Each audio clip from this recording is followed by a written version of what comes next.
ఈ యొక్క సమయమందు ఈ సత్యవాక్యము అనే ఛానల్ మూలకముగా సంఘము అంటే ఏమిటి అనే ఒక విషయాన్ని మనము తెలుసుకుందాం.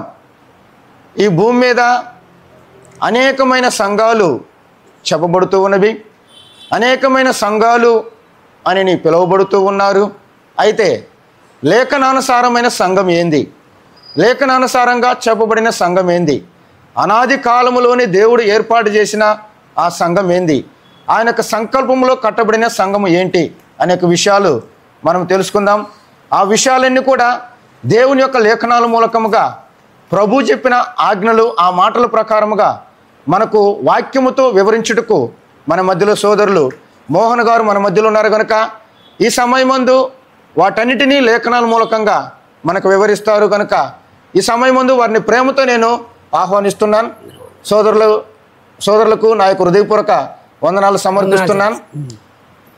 ఈ భూమి మీద మనము ఆలోచన చేసినప్పుడు అనేకమైన సంఘాలు అని పిలువబడుతూ ఉన్నాయి. అనేక మంది అనేక విధాలుగా మాట్లాడుతూ ఉన్నారు. అయితే బైబిల్లో చెప్పబడిన సంఘం ఏంటి, బైబిల్లో ఇచ్చిన ఆజ్ఞ ఏంటి, బైబిల్లో పిలువబడుతూ ఉన్న ఆ పేరేంటి అనేక విషయాలు ప్రేక్షకుల ముందు మీరు తెలియపరచాలని నేను కోరుకుంటున్నాను.